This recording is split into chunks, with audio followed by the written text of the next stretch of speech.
Hello students, Standard 8 English medium. Now we finished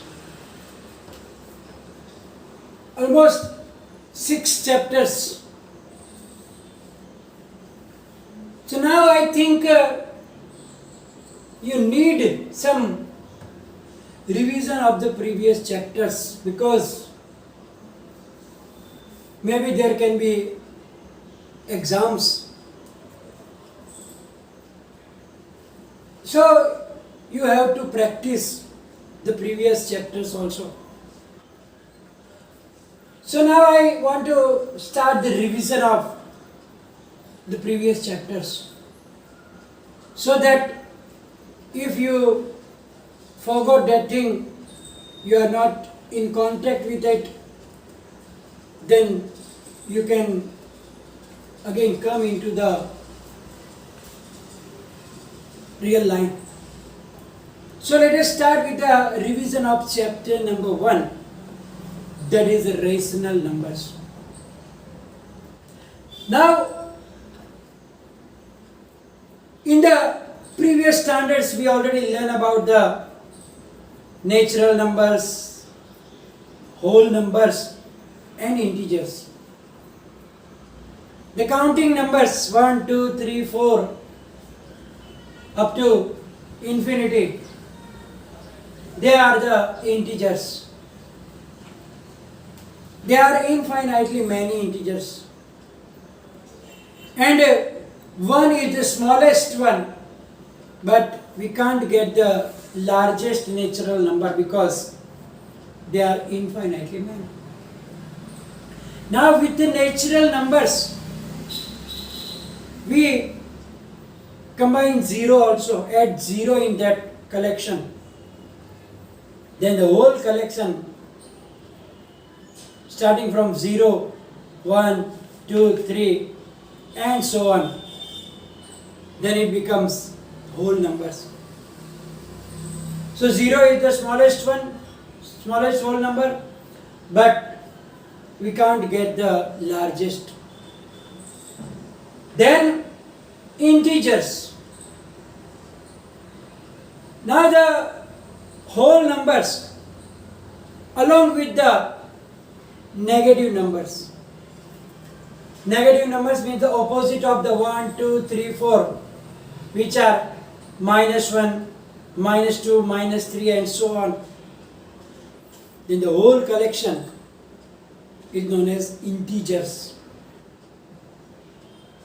So here 1, 2, 3, 4 and so on, they are known as the positive integers. Minus 1, minus 2, minus 3, minus 4, they are known as negative integers. And the 0, 0 is neutral, neither positive nor a negative. We can't give any sign to it, neither positive nor negative. And we know that on the number line also, we put 0 in the middle, and on the right side we make the positive integers, and on the left of the 0 we denote the negative integers. Now we know that between these two integers also there are so many numbers which we call the fractions. So now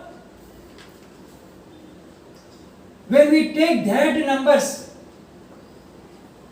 along with this all numbers, then they are known as rational numbers. But the rational numbers has a specific definition, some requirements, some conditions. If that conditions are fulfilled, then that number is known as rational number. So you are familiar with it, that a number of the form P upon Q, if the number is in the form of P upon Q, where conditions is there, P and Q are any integers. Any means it can be positive also, it can be 0 also, it can be negative also. But another also, Q is not equal to 0 means the denominator should not be 0. Why? Because we know that division by 0 is not possible. So a number in the form of the form P upon Q, where P and Q are any integers and Q is not equal to 0, then it is known as a rational numbers. It means that it must have a numerator and a denominator, like 3 upon 7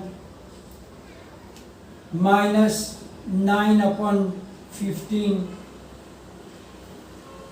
137 upon 592, whatever is that. Means they must have a numerator and a denominator. Except it should not be like that, 3 upon 0 or 5 upon 0 or 17 upon 0. These are not rational numbers. Why? Because our condition is Q should not be 0. Here Q is 0. It is not possible. So they are not rational numbers. So now we can say that 15 upon 17 is a rational number, or minus 29 upon 68, that is also a rational number. What about 75 alone? Is it a rational number? Then you will definitely say that no, it is not a rational number. Why? Because it is not in the form of P by Q. But if we put 1 in the denominator, does it make a difference? No. 75 upon 1 is same as 75. So to convert it into P by Q form, we can just put 1 in the denominator. It means that 75 is also a rational number. What about minus 98?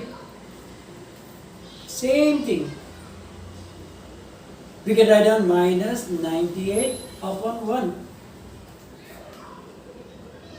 What about 0? Is 0 a rational number? Of course. Why? Because 0 upon 1. We should not have Q is not equal to 0. P can be any integer. P can be 0, 1, 2, minus 1, minus 2, anything. It means that all the integers are also rational numbers.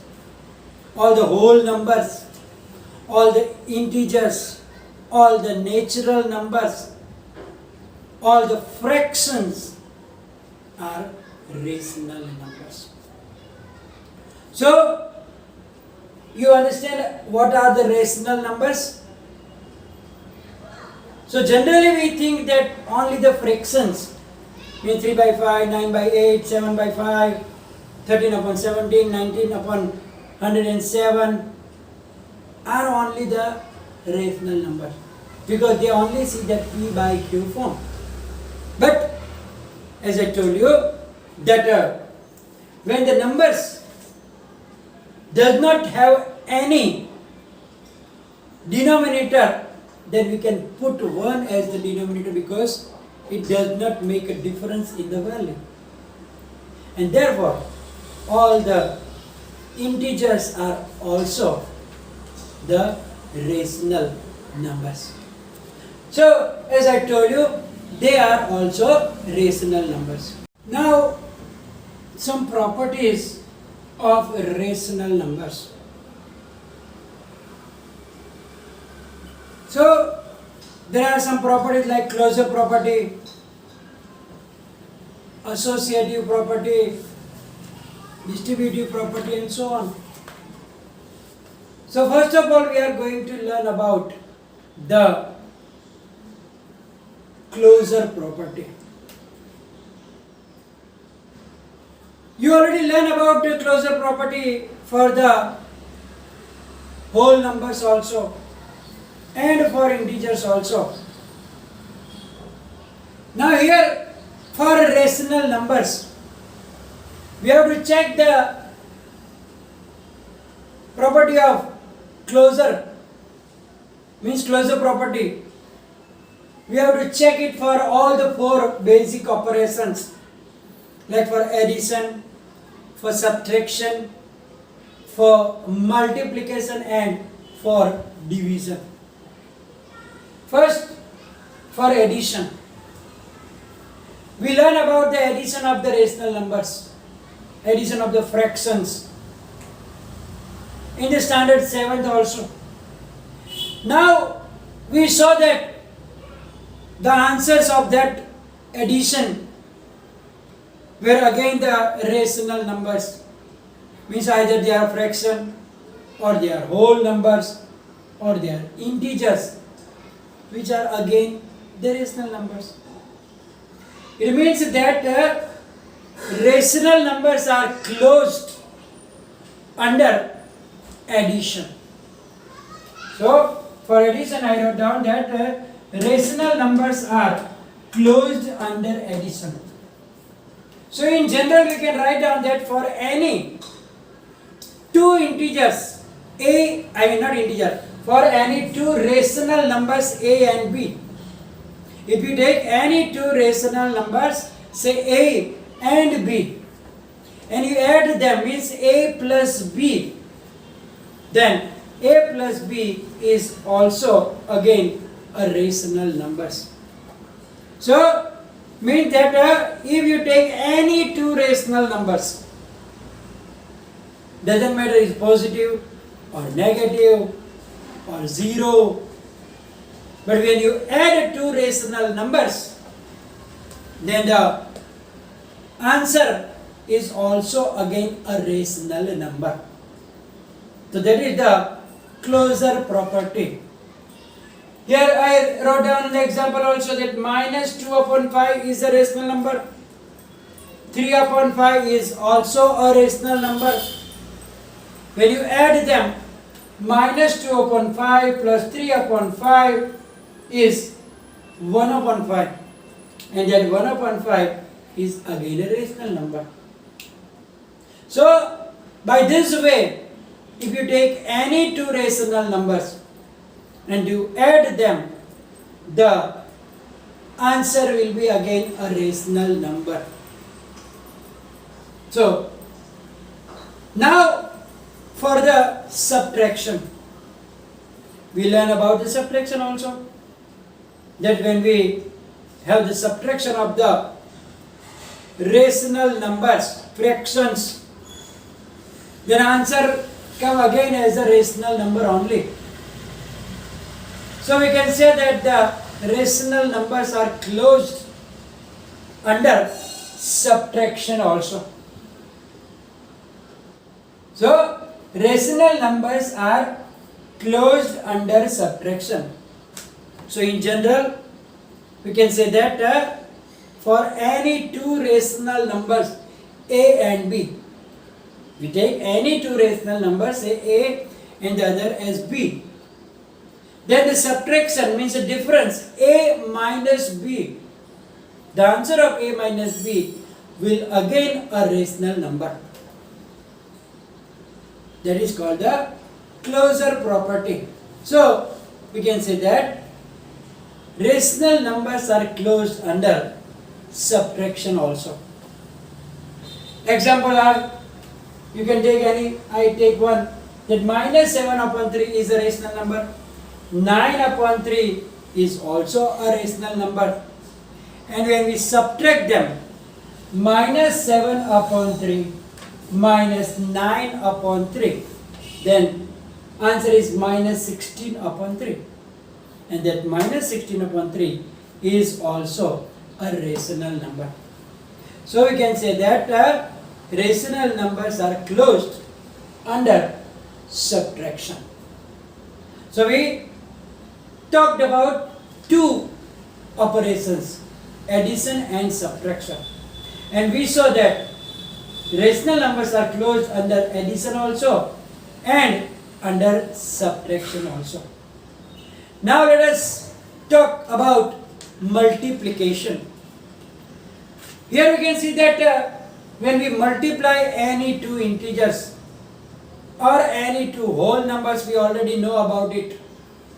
But here for the rational numbers, when we take any two rational numbers and multiply them, then the product again comes as a rational number. So we can definitely say that rational numbers are closed under multiplication. That is, for any two rational numbers A and B, A multiplied by B is also a rational number. So we can take any two rational numbers, positive, negative, 0. Then if you multiply them, then the product A multiplied by B will be again a rational number only. For example, 3 upon 2 is a rational number. 5 upon 7 is also a rational number. And when we multiply them, answer will be 15 upon 14, which is also a rational number. So, rational numbers are closed under multiplication also. Now the last operation is division. We learn about the division of the rational number, division of the fractions also in standard 7. And we found out that the answer is also coming as a rational number or a fraction or a whole numbers. But there is a problem with 0. If you divide any rational number by 0, then we can't get answer, because division by 0 is not possible. So if you take out 0 from the rational number,